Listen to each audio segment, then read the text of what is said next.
Maseches Kesubos Daf Tzadi ends the 9th parak, parak concise, and begins the 10th parak, which is the majority of the daf. The end of the 9th parak discusses what happens if a ksuba is made in a situation where it's not kosher and it later becomes kosher.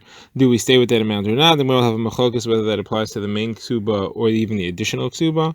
And then the next parak will begin, which will talk about inheritance when there are multiple wives, who inherits who, and who has priority in collection over the other wife. So we begin with a Mishnah. The Mishnah says that if you have a katan who was married off by his father, that is, the husband is a child, and he writes a ksuba for his wife, or if you have two nachrim that are married and later they are megayer, so the ksuba that was written in the katnos, in the stage of being a child, or the ksuba that was written by the akom, by the nachri, those ksubos you would think do not count at all. However, if they stay married, the katan stays married to her as they grow up, and the akom stays married to her as they are megayer, then they are maintaining the relationship on the basis of the original ksuba that was written, even though the original ksuba was no good because it was for a child or for an achri, and therefore he still owes it to her because that's the basis on which they stayed married. So that's what the Mishnah paskins. And more brings a machlokas Amoraim between Rav Huna and Rav Yehuda. Is that talking about the minimum of the ksuba, the 100 zuz, 200 zuz, or is it talking about whatever it says, the extra that's there as well? So Rav Huna says it's only the minimum because there is no shtar. The document that was written by a katan or by an achri doesn't count, and therefore it's a ksuba without a shtar. It's without a document. And a ksuba without a document can only collect what the beis din set up, which is the minimum of 100 for an alman and 200 for a basula.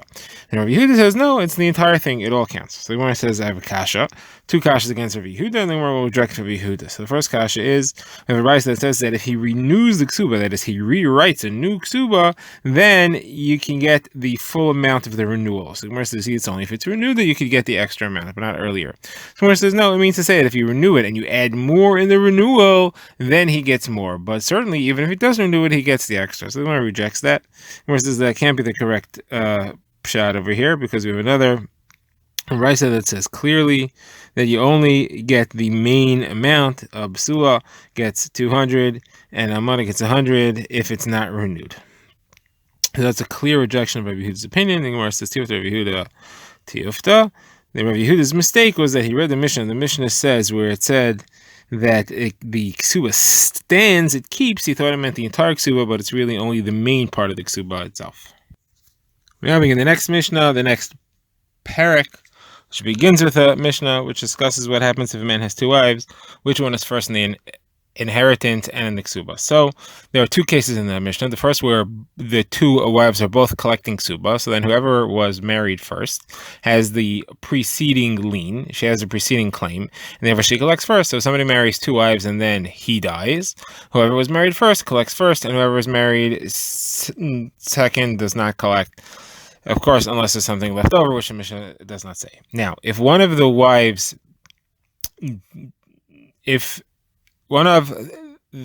herself dies, and her children are trying to collect ksubas b'nei dichrin, that is the rights to their mother's ksuba that their father has to pay them, so that's an inheritance. Inheritance takes a back seat to an obligation, to a fiscal obligation. Ksuba is a fiscal obligation. So therefore, if somebody married two wives and then one of them dies and the children want ksubas b'nei dichrin, and then the man dies, so the second wife she's alive still, she's claiming ksuba, she has precedence over inheritors because the obligation to pay a debt falls to the inheritors themselves. They themselves have to pay the debt, and therefore the second wife who's still alive takes precedence over the inheritors.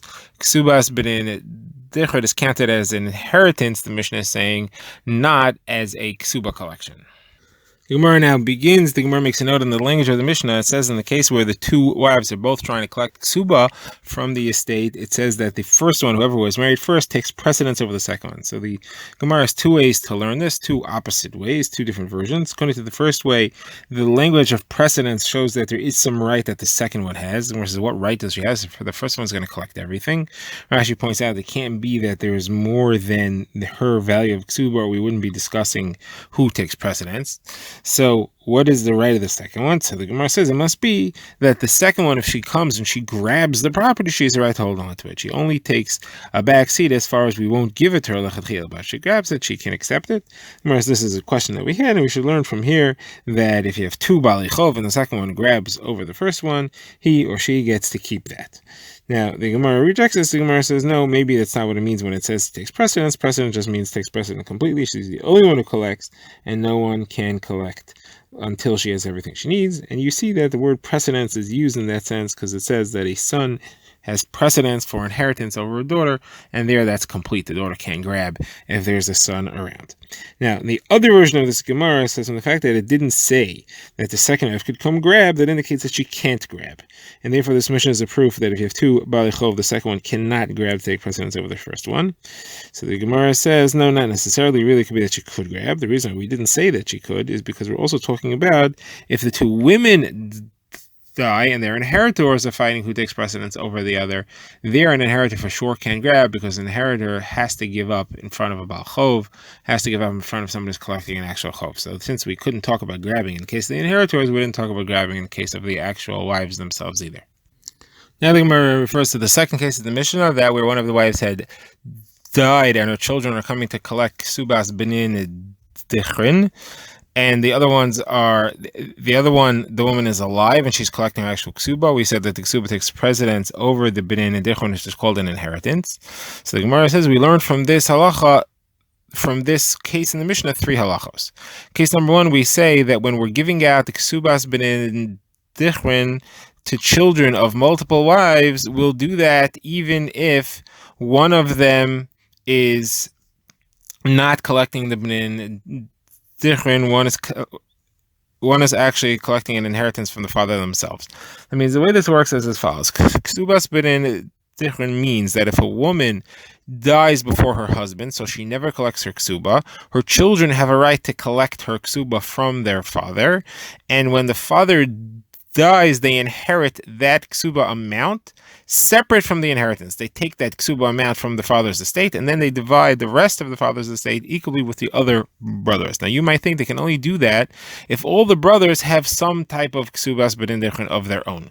Each one, even though they're from different mothers, their mother predeceased their father, and therefore they're all getting ksubas b'din dichron, each one from their own mother. But it might not be the same amount. One might have a larger ksuba, one might have had a less ksuba, but they're not going to fight about it because they're all getting a ksubas b'nin dichron. Whatever is not included in that, they'll split evenly. You may think that's the only case where you do ksubas b'nin dichron.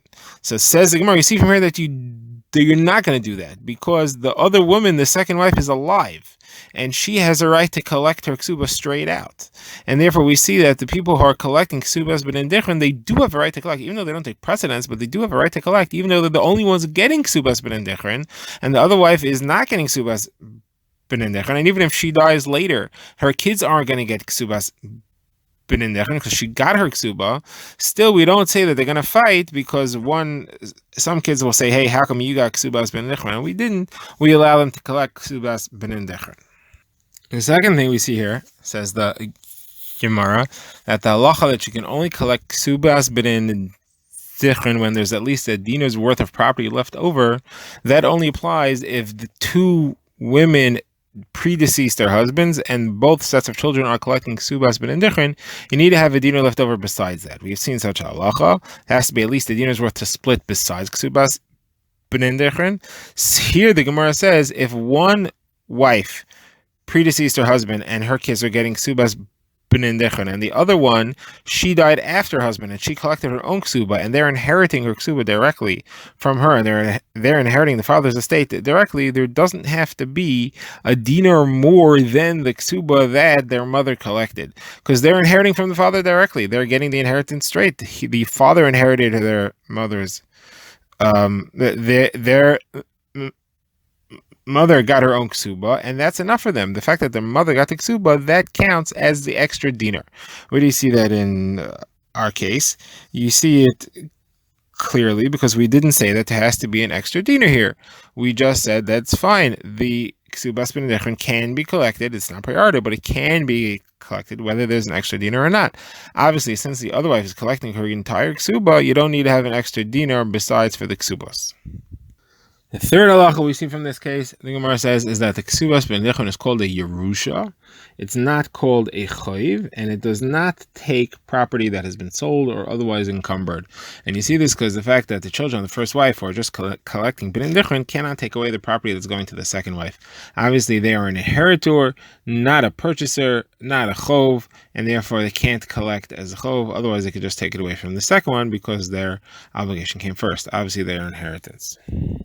The Gemara now says these first two conclusions are challenged by Rav Ashi. The first one that we said that you can have one Kesubos ben Dichrin and the other one just getting a regular inheritance, because you see here that the Yarshim of the wife who died, they still get to collect. They're just not priority. So how do you know they get to collect Kesubos ben Dichrin? Maybe so that we get to collect. That means they get an inheritance from their father, like any other son gets an inheritance. They're not getting anything b'toras ben Dichrin from their mother. And if you want to say if that's true, why do we call them inheritors of their mother? They're not inheriting the mother, inheriting the father. No, that's because the second set of kids that are inheriting their mother, they have to be called inheritors of their mother because they're getting their mother's ksuba. The mother got her ksuba from her husband and is giving it to them as inheritance after she dies. So they have to call inheritors. Once they're called inheritors, so we call the first ones inheritors. But really, they're not getting anything as an inheritance from their mother. They're just getting a regular inheritance from the father, no ksubas ben Dichrin. As far as your second point of Ashi says that you don't have to have an extra dinar when a ksuba itself is being collected by the second wife. That's not true either. Maybe here's just talking about whether an extra dinar. It didn't say there has to be one, but it's talking about whether there is one. The Gemara now brings a brisa, and the Gemara is going to switch back and forth over which concept are the two Tanaim in this brisa arguing about. Is it the concept of Kesubos ben Dichrin to one wife's children when the other one doesn't get any? Or is it the concept of can a collected ksuba be the extra dinar or not? These two concepts which we've been discussing, which is what this brisa is about. So the Gemara quotes the brisa. The brisa says as follows. You have a case where a man was married to two wives. One died before him, and one died after him, just like our case before.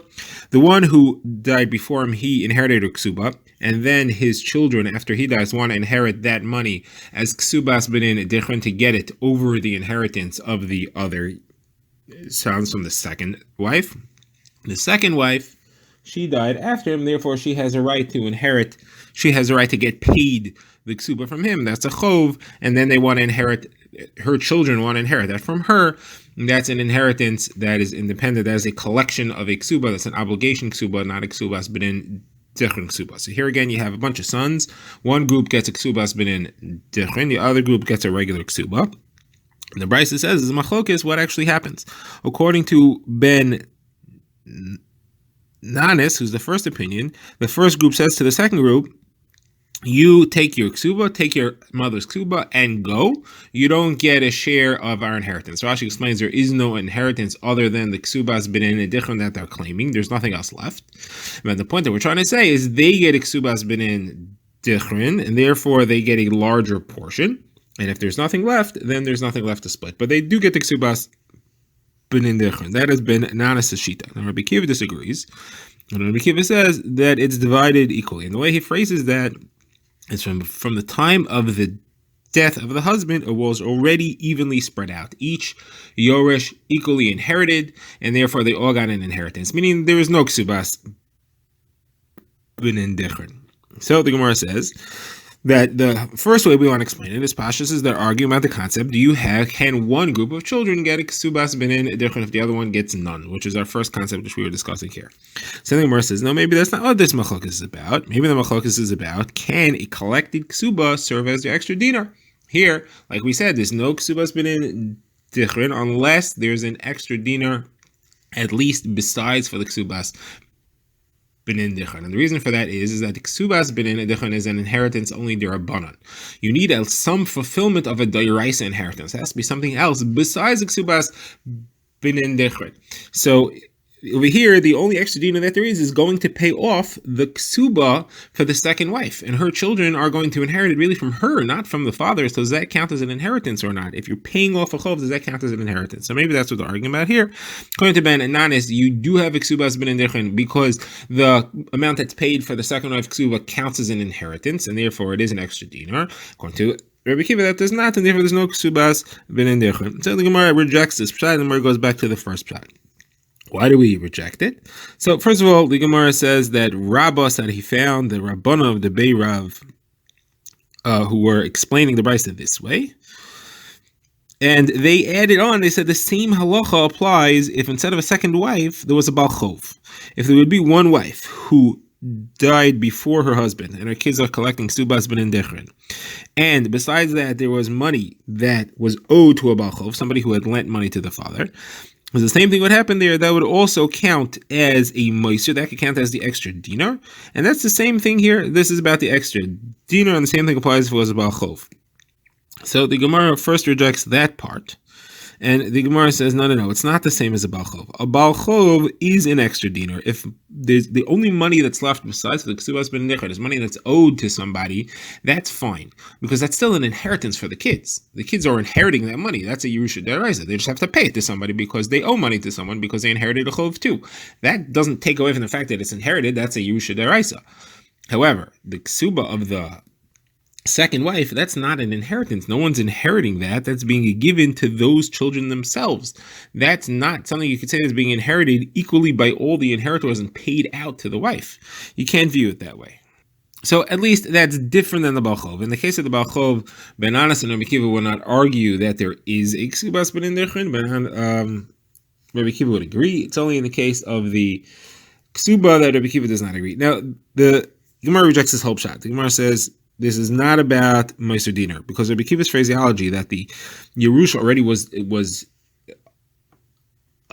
apportioned to all the inheritors doesn't make sense if the problem is that there's no extra dinar. He should say it depends if there's an extra dinar or not. That should be his language. He should say this doesn't count as an extra dinar, and it depends if there is an extra dinar besides. But it doesn't say. It says it goes evenly to everyone. So obviously he's telling there's no Kesubos ben indichin when there's only one wife who's getting Kesubos ben indichin for her kids and no one else. The Gemara now brings in another brisa with another two opinions, and the Gemara wants to say they also argue over the same thing. Can children collect Kesubos ben indichin if they're the only ones receiving it?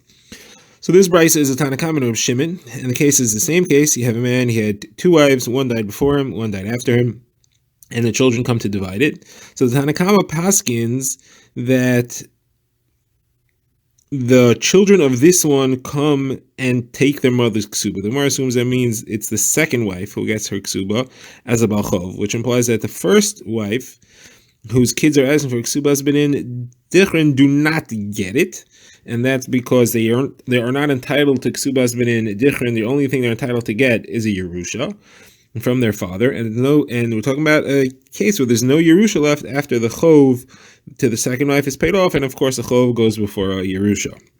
Now Reb Shimon disagrees, and he says if there's an extra dinar left, that means you satisfy the requirement of an extra dinar, then everybody gets a ksuba, each one gets from their own mother, and that implies that there is a ksubas ben indichin, and that comes before a chov, and you split it pretty much equally. So the Gemara says again, this is a machlokes about the same thing. Is the Kesubos ben indichin when only one set of children is getting it or not? So Gemara is going to bring a number of other ways of explaining this, but we shall see those other ways of learning this Mishnah, this brisa on